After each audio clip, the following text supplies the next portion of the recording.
Assalomu alaykum, hurmatli aziz yurtdoshlar. Xabaringiz bor, bundan bir qancha oylar ilgari, bir necha muddat ilgari biz Denov tumanidagi Sobir Rahimov suv iste'molchilari uyushmasi hududidagi mana shu qir adirliklarda 160 gektar yerda mana shu Islom Xudoyberdiyev boshchiligida Surxondaryo viloyat hokimi, Denov tumani hokimligi hamda 4 ta sektor rahbarlari bilan hamkorlikda bog' tashkil etilayotganligi haqida hikoya qilgandik. Endi bugun chiqishimizning asosiy sababi nimada? Bugun internet tarmoqlarining ba'zi bir saytlarida mana shu yerda tashkil etilgan bog' qurib ketibdi, o'sha muxbir ham yolg'on gapirgan ekan degan ma'lumotlar ham, shu asossiz ma'lumotlar ham tarqalyapti.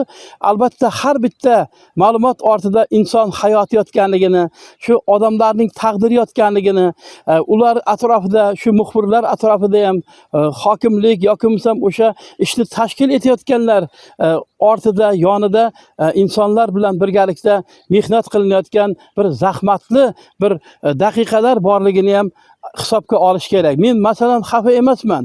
Bunday ma'lumotlar, bunaqa shu har xil oldi qochdi gaplarni eshitaverib katta bo'lganmiz. Suyagim ana shu 43 yil davomida jurnalistikada qotgan mana bu.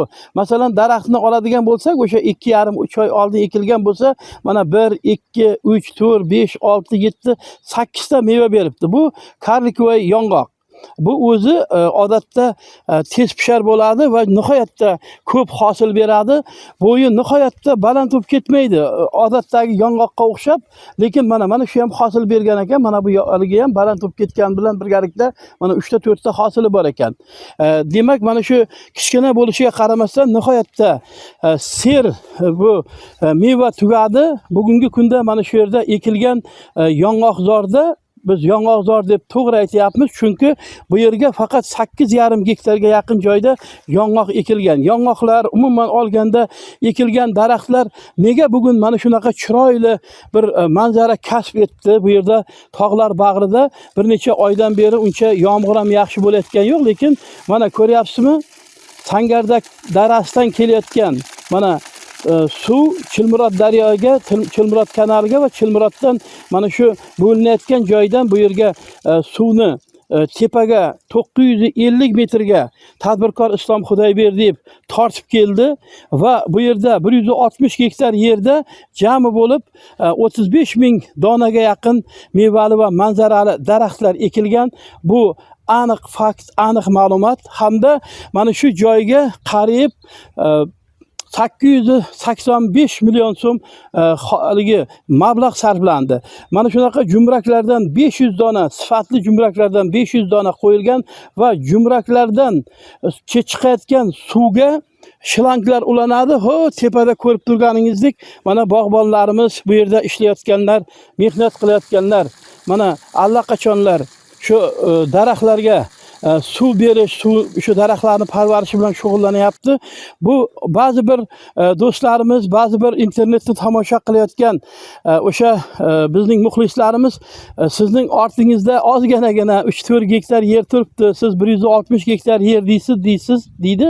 Bu yerda gap shundaki, to'g'ri aytasiz. Bu yerda mana 8,5 gektarga yaqin yer bo'lsa, mana narigi tomonda polvoniya daraxti ekilgan, u ham qimmatbaho daraxt hisoblanadi. Uning yonida esa juda katta maydonda erta pishar bodom ekilgan. Mana bu tomonda esa shaftoli ekilgan. Shaftolini ham eksportbop, umuman olganda bugungi kun talabiga javob beradigan o'rik daraxti bor, bu yerda olcha bor va boshqa turli xil shu mevali va manzarali daraxtlarning jami bo'lib 35 ming donasi ekilgan. Albatta demoqchimanki, har qachon nimaga ishonsangiz, nimani eshitsangiz ham asosli eshiting. Bu yerda mana jamoatchilik nazorati kuchaytirilgan. Surxondaryo viloyat hokimi, Denov tuman hokimi, viloyat prokurori, soliq boshqarmasi boshlig'i, ichki ishlar boshqarmasi boshliqlari doimiy ravishda bu yerda nazoratni olib boryaptilar. Nega? Chunki bu 160 gektar yerda ekilgan daraxtlarning bizga ertangi istiqboli kerak. Bolalarimiz, farzandlarimiz yeyish kerak. yeb mana shu dasturxonlarning to'kin sochinligini ta'minlash bilan birgalikda bozorlar rastasida bu daraxtlarimizning mevalari bo'lishi kerak. Qolgan qismi esa chetga eksport qilinishi kerak.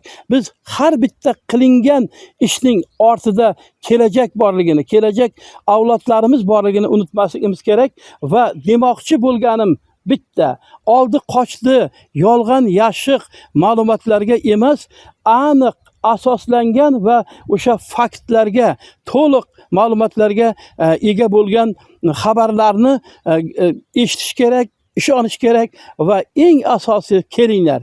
Mana Denov qochib ketgan yo'q. Denovga kelib, mana shu Sobir Rahimov suv iste'molchilari uyushmasining tepa qismidagi mana shu qir adirlarda ekilgan bog'larni ko'ring, havas qiling, o'rganing, kerak bo'lsa o'zingizga kerakli ma'lumotlarni olib keting. Biz sizlarni mana shu bog'da kutamiz. Jo'raqul Tursunov, Omon Abduhalimov, Surxondaryo.